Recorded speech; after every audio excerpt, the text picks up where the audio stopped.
Good morning and welcome to Rising. We've got another great show for you today. What else would we have? It is Thursday, I believe. Is that correct, Lindsay? Yes, it's Thursday. The days feel like a long blah this week, like it's just a bunch in a row. But I'm sure the radar is going to make it feel like a new day. So tell us what's on it. Let's get right to it. Columbia University was once again the site of a standoff between students and protesters and the administration.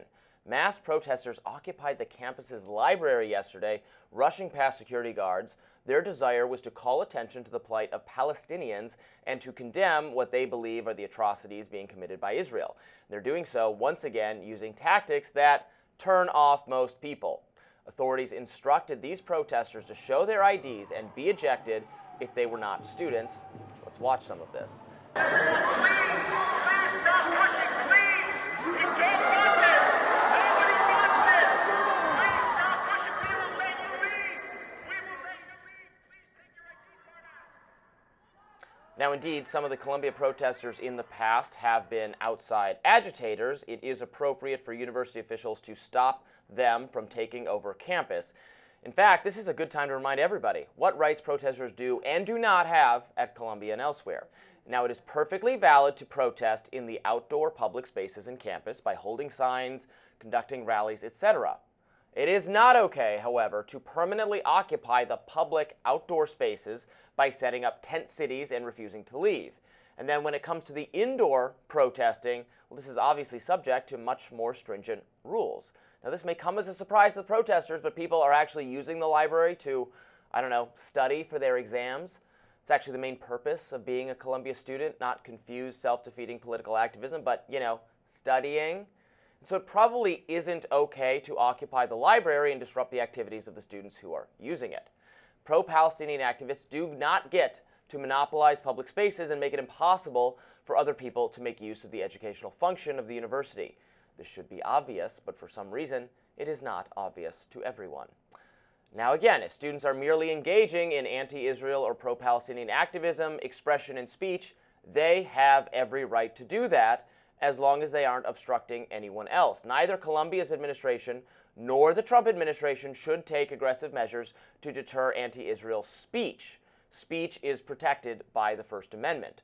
The pro-Israeli cause does not suffer from a lack of defenders. Let people who want to use their speech to oppose what the anti-Israel people are saying go that route. Now, after the protesters refused to disperse, Columbia called the NYPD for help, and the library was finally cleared. Dozens were arrested, over 70 people. Two public safety officers were injured. Interim Columbia President Claire Shipman said the actions of the protesters were totally unacceptable and that those who are students would be facing disciplinary measures. Well, that's welcome news. It is time for elite university campuses to get serious. Protesters are welcome to voice their opinions in open outdoor spaces. They cannot occupy buildings and force the rest of the campus to play by their rules. And I'm getting sick of this, and I think probably most of the rest of the country is, and it has nothing to do with pro-Israel or anti-Israel. I fully support the right of people to have differing opinions about this and express those opinions and be raucous and be outdoors and be, very fired up about this issue. It is something that causes a lot of passion. That's fine. I don't agree with the Trump administration trying to dictate Columbia's own speech policies. The speech policies should be consistent with the First Amendment. That does not mean you get to storm the library and take it over. That's obviously ridiculous. It's also self-defeating for the entire cause. I don't know what they think. It's getting to be like the crazy environmentalist people who throw soup at paintings. What are you doing?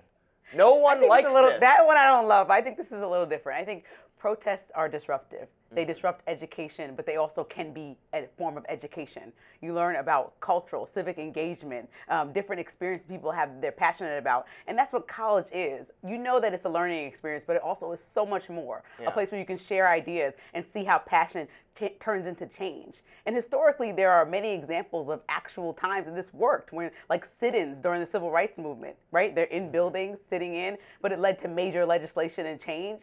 And so I think we can't forget that at college campuses like Columbia University in 1968 over the Vietnam War, the result of that, when they were occupying the campus and causing a ruckus, was basically that they stopped classified military research and military recruitment, and the university agreed to that. So I think when you think about the point of people doing this and why they're being so disruptive, is because they didn't want to be there and whisper and stay out the way and maybe do it on the lawn. Like, they want to say, okay, this is finals time, this is inconvenient, but it's also inconvenient to continue to watch this play out in a way that we as the protesters don't agree with.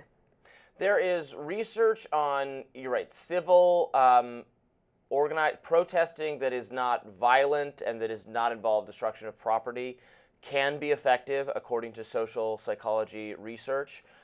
You're right to bring up that history of protesting. I think with the Vietnam example, it gets a little confusing, because while you're right that the massive protesting on campuses did contribute to, the Johnson, the sitting president, failed in his reelection effort because the war was so unpopular. I think that's true. At the same time, it did end up, the beneficiary was Richard Nixon, who wanted to crack down on, empower police and crack down on protesting, and did negotiate an end to the Vietnam War. So it starts to get a little confusing. There was, I think, a backlash among ordinary Americans against the protesters, even though ordinary Americans were with public opinion, the shifting tide against the Vietnam War.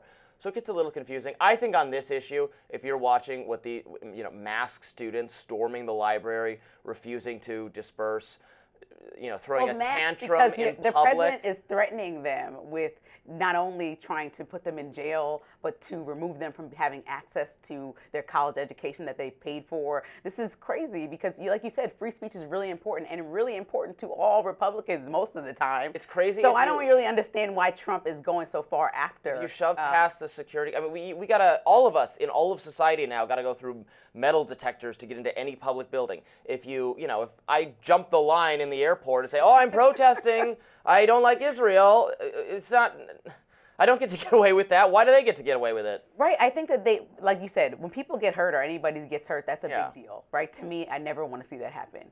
All I'm saying is that historically, when people are, like the majority of the people that we saw were standing around, voicing their opinion, voicing their thoughts, and the world stopped down. In the library. Called attention to it, right? It was a place where it's going to create shock, it's going to create press coverage, it's going to reverberate around the world. Mm-hmm. And the point of protesting and being so passionate and putting your heart on the line in that way for a cause where if they're taking your ID, you could get thrown out of school at this point because it's so contentious right now. You will get thrown out of school. I don't know what you're doing. But that to me, that's not okay, because a school is for much more. It's where you learn how to really get on the side of things that you enjoy, learn how to speak up about those things. You learn so much more in college than just actually reading a textbook. And I think this is going to be a great. You're going to learn what the rules about protesting on campus are. That's what these people are about to learn about. You can't throw them out. They can be thrown. They are if you violate the policy of the university. Now, the policies should comport with the First Amendment and should allow for protesting, and do allow for protesting, again, in public outdoor spaces, maybe in multi-use indoor spaces as well.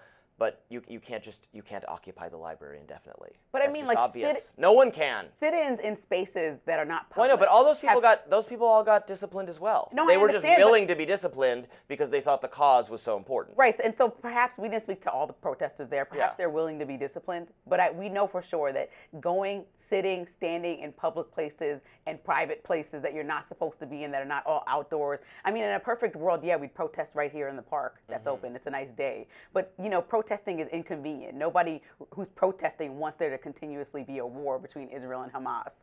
They want this to end and figure out how to bring hostages home. They want this to end and to figure out how people can stop continuously dying by the thousands every day in Gaza. And I think that if that's the goal, then it has to be a little inconvenient. I mean, well, I want that too. I don't see any connection between what these activists are doing and an end to the war coming any more. Sometimes it's not a linear exact line, but speaking up about it definitely causes action. You have to agree with that. I don't necessarily agree with that, but speaking not gonna up give about it to it, what these people are doing is a little different than that. But we can agree to disagree, as we usually do. Next up, Republican Senator Thom Tillis is in hot water from his own fellow conservatives. We'll move on.